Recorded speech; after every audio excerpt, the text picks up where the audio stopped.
Hi, so I'm Major General Jake Ellwood. I'm the National Emergency Coordinator for ADF support to the bushfires. And this afternoon I'll give you a briefing on where we are. So firstly, this morning I went out to Eden and Merimbula. It was a very useful visit. You get a chance to see the ground and actually to meet people. As always, exceptionally impressed with our emergency management services. They're doing such wonderful work, and our volunteers are just something to behold, and I have absolute admiration for them. At Merimbula, I went out to the evacuation centre there, where the evacuation centre in its height had swelled to 900, and the team had worked exceptionally hard to make it happen. And then going to Eden, to the Country Women's Association run evacuation centre there. Again, you couldn't ask for people more committed to helping Australians, which is just admirable. It was a really good visit as well, because it gave me an opportunity to see the ground and to speak to people and to see where there were opportunities and issues that we can support, and so I provided that direction to my JTF commanders. As you would know, there are now fires in the southwest of the ACT.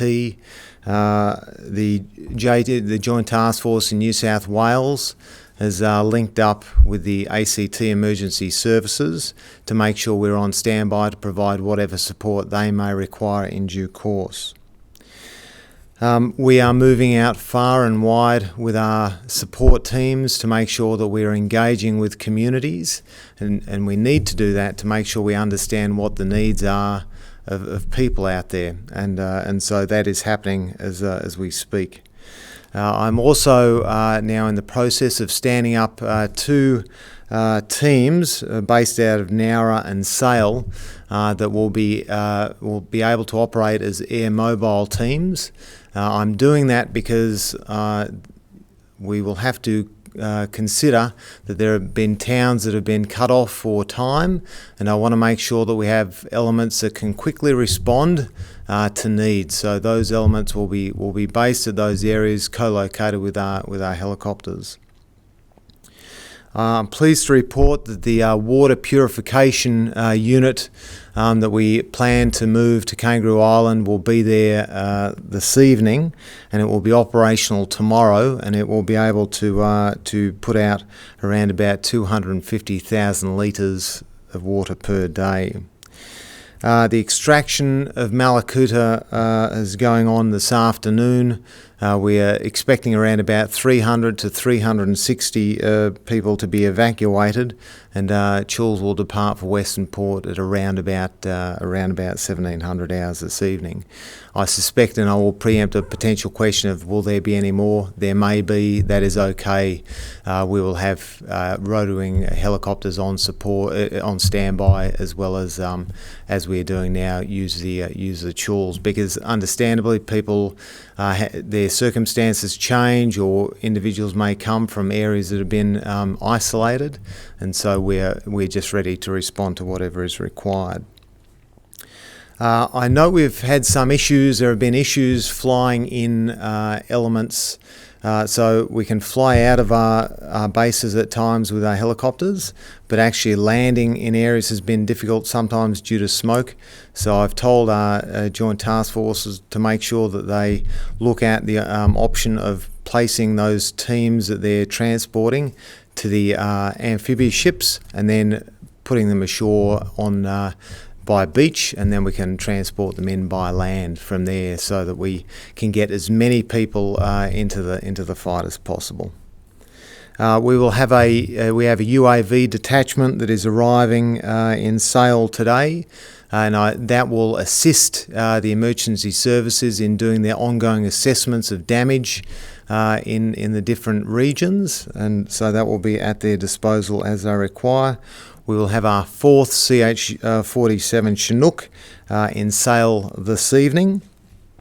I'm pleased to report that the Singaporeans are going to provide their two Chinooks will be operational from tomorrow out of East Sale, which will be a really welcome addition for us. And 3 New Zealand helicopters will arrive in Richmond today, and they should be operational by tomorrow out of Nowra.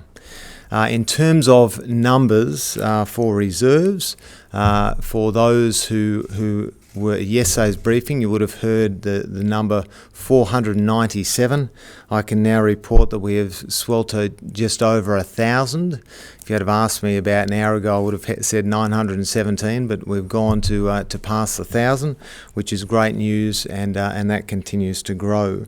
And you would have seen media reports about 400 personnel moving south from our 7th Brigade based out of Enoggera Barracks in Brisbane, and they will move down to both task forces in New South Wales and Victoria to provide them with additional logistics support and engineering support. So they are the key updates for today.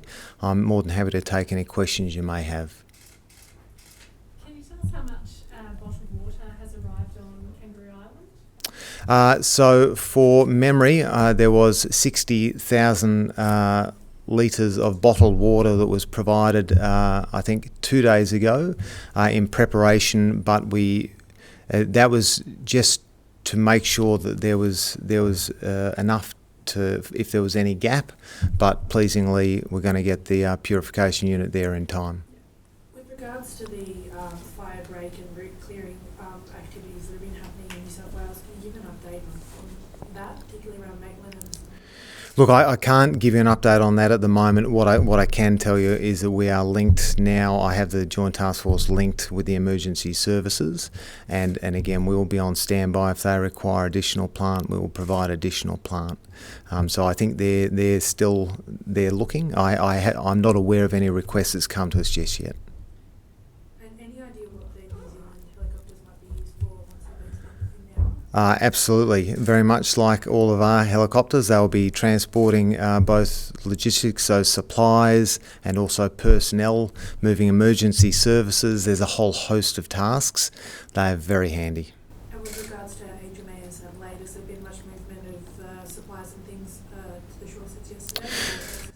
So there hasn't been a lot of movement of supplies today, but what now I think we're in a position where we can start moving asset ashore because obviously it was waiting on standby for potential evacuations, and now I've directed to make sure that we get asset ashore to provide additional support. And with regards to the reservists protest, I know they get integrated with the rest of the ADF, but any indication of what activities they're predominantly doing, or what states or areas they're predominantly? So they're predominantly coming from the states where the operations are occurring. So New South Wales, Victoria, and South Australia. Now, in terms of the taskings that they'll be undertaking, so I've said to several people before that if I've been in the Army for just over 30 years, and if I had a reservist and a full-time soldier standing side by side, to this day I still couldn't tell you the difference. So they all provide similar types of capabilities. We have regular engineers, we have reserve engineers, we have regular infantry, we have reserve infantry, regular logisticians, reserve logisticians. So they will just go to the task that is needed at the time. And I've got to say, it is just a wonderful thing to have. I met some today from 4th 19th who were chewing at the bit. I watched orders being given the other day when I was in Holsworthy Barracks, where a set of orders was being given by our reserve forces, and they were just so keen to get in and help our fellow Australians. One specific area that has been mentioned a couple of days ago was that there were veterinarians within the reservists that had put their hand up to help with the wildlife care. Can you speak to that at all? So I'm aware that the veterinarians have reached out, and I suspect we'll be taking that reach. As you know, there are a number of issues in terms of livestock at the moment. So yes, I think we'll be more than happy to take their support. Absolutely.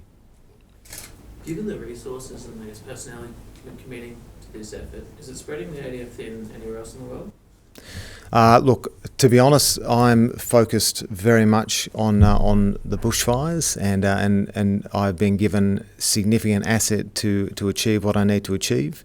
But I know that the ADF always postures itself to make sure that it can conduct the operations it requires to do, and it ensures that it is able and ready to respond to other contingencies should they arise.